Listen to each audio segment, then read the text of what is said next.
Esta es una oportunidad para encontrarnos o reencontrarnos.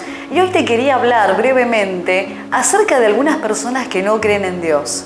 Tienen sus motivos y los respetamos. Pero quienes entendemos que somos un cuerpo, que tenemos un espíritu, además de un cuerpo, tenemos un espíritu, nos interesa saber qué es de Dios o si hay Dios. Y en el capítulo 1, versículo 20 de Romanos, dice que Dios se hizo visible, se hizo notar por medio de lo que creó, por medio de la creación. Aquel que se preguntaba, ¿y Dios existirá? Al ver lo que Dios creó, empezó a meditar en que algo superior o alguien superior lo creó. De ahí todas las teorías que conocemos. Yo no tengo ningún inconveniente con el Big Bang, por ejemplo. No me molesta que Dios haya causado una explosión y que desde el primer átomo haya comenzado y surgido la vida. No, en realidad no quiero discutir acerca de cómo fue que lo hizo. Pero viendo la creación, mucha gente ha ido a lugares de Argentina y de otros países y al encontrarse con las cordilleras, al encontrarse con los mares y descubrir la naturaleza, se puso a pensar de que Dios existe. A lo mejor vos no crees y crees, por ejemplo, en vidas en otros planetas, en la vida extraterrestre. Y si Dios no existe porque no lo ves, ¿qué te hace pensar que los extraterrestres existen si tampoco los viste? ¿Qué te hace pensar de que Buda fue un gran ser iluminado y que también recibió alguna revelación? Tampoco lo oímos de la propia boca de Buda, nos lo contaron, así como también nos contaron acerca de Jesús. Otras personas creen en ovnis porque han visto luces y cosas en el espacio. Suponemos que son ovnis, pero hasta ahora nadie se llevó uno a su casa y sin embargo creemos que existen. Tenemos un montón de cosas para pensar, ¿no?, de que existe lo sobrenatural y lo espiritual. Algunos pueden decir que reencarnaron en una mariposa, otros reencarnaron en un árbol frondoso, bellísimo, pero podemos pensar, imaginarlo, pero no tenemos la seguridad. Y da tranquilidad creer en la reencarnación. A algunos, a otros tampoco eso les sirve. Los que creemos de que Dios fue la inteligencia superior que creó el universo, tenemos otro tipo de tranquilidad. Simplemente porque hemos experimentado la realidad de su presencia. Se puede comprobar la existencia de Dios con solo hablar con Él de verdad, desde lo más íntimo de tu ser, de lo profundo de tu ser, y podés experimentarlo, porque Dios dice que el que lo busca lo va a encontrar, que el que llama Él le abre la puerta, que el que se acerca creyendo, Él se manifiesta y se muestra. Y eso no te lo va a contar nadie, lo vas a experimentar vos por tu propia cuenta. Hay otro texto en Juan capítulo 14, versículo 16, donde Jesús dice que Él es el camino a Dios. Ahí tenés otra forma de comprobar si existe. Jesús dice que si crees en Él, Él te va a conducir a Dios. ¿Te acordás de aquello de que todos los caminos conducen a Roma? Claro, el Imperio Romano se había extendido tanto, había conquistado tanto territorio, que habían hecho caminos y todos conducían a Roma. Pero no todos los caminos conducen a Dios. Jesús se propone como el único camino, que al creer en Él solamente podemos llegar a Dios. Y vos decís, ¿pero qué forma egoísta? Bueno, si querés inventarte otro método, podés hacerlo, pero no te va a resultar. Porque así como en nuestra vida cotidiana, para todo hay diferentes formas de manejarnos, también lo existe en el reino de Dios. Hay una sola manera de tomar un colectivo, un bus. Hay una manera de conducir un auto, aunque con diferentes estilos. Hay maneras de elevar un helicóptero, aunque tengas tu propio estilo. Hay formas. Bueno, para llegar a Dios también, Jesús es el único camino. Él dice además ser la verdad de Dios.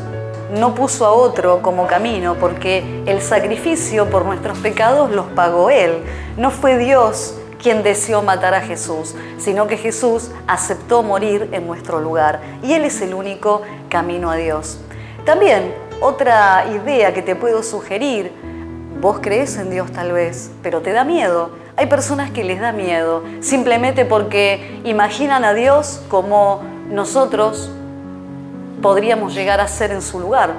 Algunos piensan que Dios es un padre al cual tenerle miedo y se sienten aterrados al imaginar que Dios puede ser como muchos padres terrenales, abandónicos, abusadores sexualmente, abusadores psicológicamente. Hay gente que ha tenido una infancia maravillosa, pero hay gente que la pasó muy mal. Y solo el hecho de pensar que Dios puede ser un padre dictador, un padre perverso, aterra. ¿Quién quiere acercarse a un Dios así? Pero esa no es la característica de la personalidad de Dios.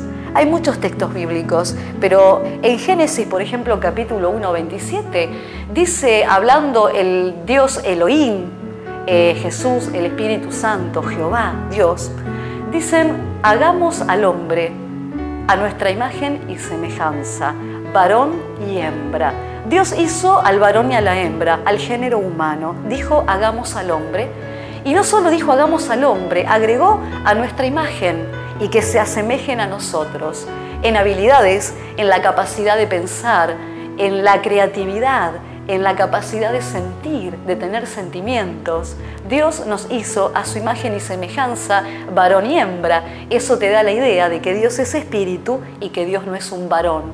No se refiere esto entonces a que Dios hizo al varón y a la hembra con diferentes cualidades y en inferior nivel, sino que los hizo diferentes, pero con el mismo nivel de importancia, con el mismo nivel de autoridad. Y a imagen de Dios, con sus capacidades, varón y hembra, es decir, Dios es espíritu. No pensemos en Dios como un padre aterrador, porque Dios también puede mimarte, puede abrazarte, puede protegerte, puede besarte, como lo haría una mamá. Dios es espíritu. Así que la idea de que Dios debe ser aterrador como lo fue mi padre no tiene nada que ver. Dios no es así. Dios es un Dios que ama lo que Él creó y ama a sus hijos. Por ejemplo, en Juan capítulo 14, versículo 7, Jesús le habla a la gente y le dice, si ustedes me ven a mí, ven a mi Padre. Si ustedes me conocen a mí, van a conocer a mi papá. Jesús lo que está diciendo, miren, yo me acerco al despreciado, yo me acerco al rechazado, me acerco a la mujer despreciada, a la mujer golpeada, me acerco al niño que nadie quiere y que todos patearon y que abandonaron. Yo me acerco a la gente odiada, a la gente fracasada. También me acerco a la persona que está bien, pero que necesita conocer a Dios. Jesús dice, el que me conoce a mí, así como me está viendo hacer, actuar, pensar y hablar, así es mi papá.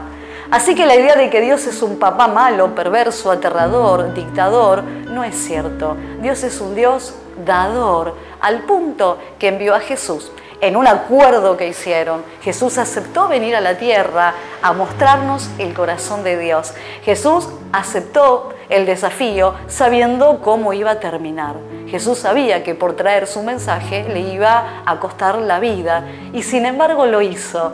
¿Eso te alcanza para darte cuenta cuánto te ama Dios, que fue capaz de dar su vida? ¿Te podés imaginar por un segundo que Dios pueda ser malo, que Dios pueda ser duro, que pueda ser un ogro, que pueda tener un corazón de piedra, que pueda pensar en lastimar? Jamás. La idea de Dios es ayudar, la idea de Dios es consolar, es dar ánimo y dar vida. Eso vino a decir Jesús. En Romanos capítulo 8, 15 dice que fuimos adoptados y que fue por medio de Jesús y tenemos un papá que nos amó tanto hasta que envió a Jesús a morir por nosotros. Ese es tu papá del cielo.